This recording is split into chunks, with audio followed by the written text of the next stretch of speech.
Hello everyone, मैं हूं अब्दुल अजीम और आप देख रहे हैं ASGI वर्ल्ड जीके। ये हमारा जीके का चैनल है जहां पर इंशाल्लाह जीके के मुताल्लिक आपसे गुफ्तगू की जाएगी। तो आप अगर एंट्रेंस एग्ज़ाम्स की और कम्पिटिटिव एग्ज़ाम्स की तैयारी कर रहे हैं तो इस चैनल को ज्वाइन कर सकते हैं।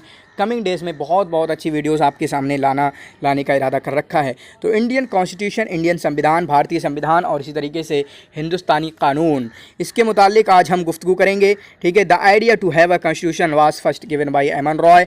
ठीक है, यहाँ पर पूरा एक सवाल है कि ऐसा सवाल बन सकता है कि किसके ज़रिए से ये आइडिया रखा गया, ये फ़िक्र पेश की गई, ये ख्याल दिया गया कि हमें एक अपना कॉन्स्टिट्यूशन बनाना चाहिए। तो किसने दिया था? एमन रॉय ने। किसने दिया था? एमन रॉय ने। नंबर एक। नंबर दो, the constitution was framed by the constituent assembly. तो कानून बनाने वाली, कॉन्स्टिट्यूंट मतलब कानून बनाने वाली असेंबली ने आपका कॉन्स्टिट्यूशन तैयार किया है। वो एक कमेटी बनी थी। ठीक है, वो एक कमेटी बनी थी और उसके हेड कौन थे? Doctor Rajendra Prasad was the chairman of constituent assembly. ठीक है, कॉन्स्टिट्यूएंट असेंबली के आपके राजेंद्र प्रसाद जो हैं चेयरमैन थे। जो कानून बनाने वाली, कॉन्स्टिट्यूएंट कहेंगे हम, कानून बनाने वाली जो कमेटी थी, असेंबली थी, उसके हेड कौन थे? चेयरमैन कौन थे? Doctor Rajendra Prasad. Doctor B R Ambedkar is known as the father of Indian constitution.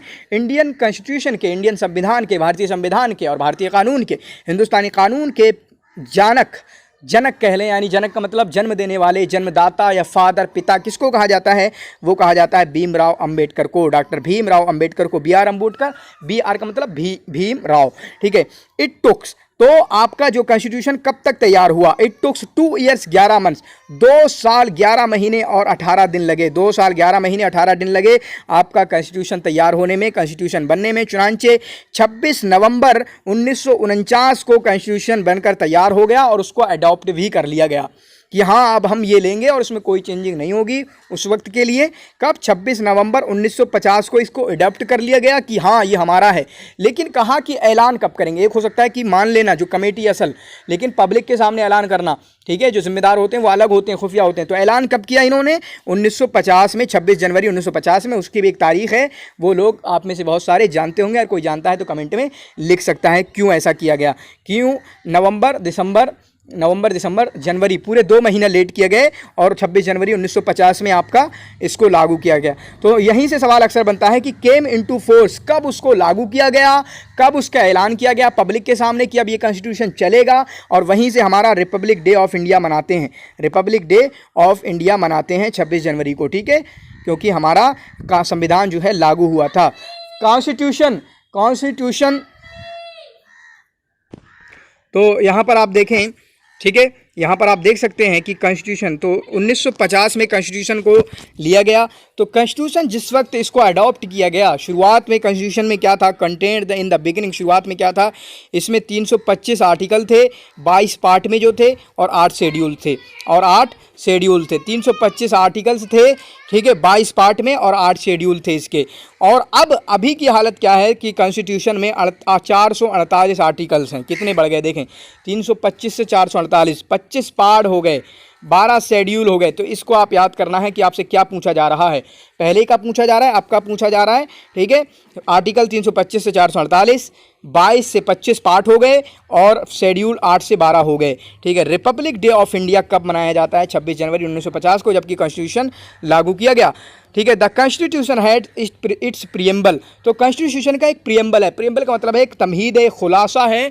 और इसको आप जानते होंगे जब आप प्रोटेस्ट कर रहे थे काव एनआरसी के हक में, तो we the people of India, वो जो बहुत सारे पढ़ रहे थे ना, अंग्रेज़ भी पढ़ रहे थे, इंडिया में पढ़ रहे थे, वही होता है कॉन्स्टिट्यूशन। उसका मतलब ये है कि हमें हक दिया गया है यहाँ रहने का, बहुत सारी चीज़ों का।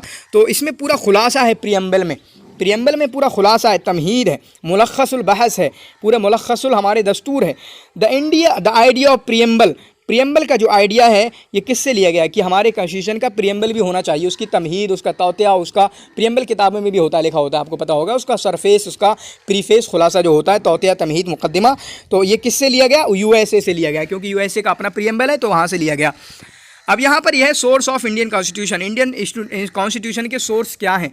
इसका मतलब ये है कि इंडियन कानून बनाया गया है तो किसी को जहन में रख के तो लिया जाता है, बिल्कुल हर सब लोग करते हैं। इंडिया ने ऐसा अनोखा नहीं किया है, सब लोग करते हैं, देखो वहाँ पर ऐसा है, वहाँ पर ऐसा है, तो हम वैसा करेंगे। तो ये भी अच्छा है कि एक से नहीं लिया, हज़ारों से, दसियों से लिया है। यहाँ पर देखेंगे आप तो कुछ बड़े एग्जाम के लिए वो कभी और लाएंगे इंशाल्लाह, ठीक है। बड़े एग्जाम के लिए कभी और हम आपके लिए वीडियो बनाएंगे, तो वहाँ पर ये भी याद करना होता है कि यूनाइटेड स्टेट से क्या लिया, यूएसए से क्या लिया। यहाँ पर हम सिर्फ पढ़ेंगे कि किस किस से लिया है, बस यूएसए से लिया है, यूके से लिया है, ठीक है, यूके से लिया, यूएसए से लिया है, यूएसएसआर से लिया है, जिसको सोवियत यूनियन की जो रिपब्लिक्स हैं तकरीबन 28 के तकरीबन इनकी रिपब्लिक्स हैं, ऑस्ट्रेलिया से लिया है, जापान से लिया है, जर्मनी से लिया है, कनाडा से लिया है। और उनको याद भी करना होता है कि क्या क्या लिया है, लेकिन आपके लिए नहीं, आप सिर्फ इतना याद करें कि किस किस से लिया है। आयरलैंड से लिया है, साउथ अफ्रीका से लिया है, फ्रांस से लिया है। तो 10 नाम लिखे हुए हैं, इन 10 लोगों से मिलकर इन 10 लोगों से कुछ कुछ चीज़ ली गई हैं। हमारा कानून बना है। एक और चीज़ होती है, यहाँ पर लिखा नहीं है, इंडियन गवर्नमेंट एक्ट, ठीक है, जो 1935 का इंडियन गवर्नमेंट एक्ट था, वो भी वहाँ पर बहुत सारी चीज़ें बनी थी। तो उस संविधान को तैयार करने के लिए उस इंडियन गवर्नमेंट एक्ट का भी सहारा लिया गया है, उससे बहुत सारी मदद ली गई है। तो ये वीडियो कैसे लगी आपको ज़रूर बताना। आप PDF वगैरह को हासिल करने के लिए हमारे टेलीग्राम चैनल को ज्वाइन कर सकते हैं। आपका देखने का बहुत बहुत शुक्रिया।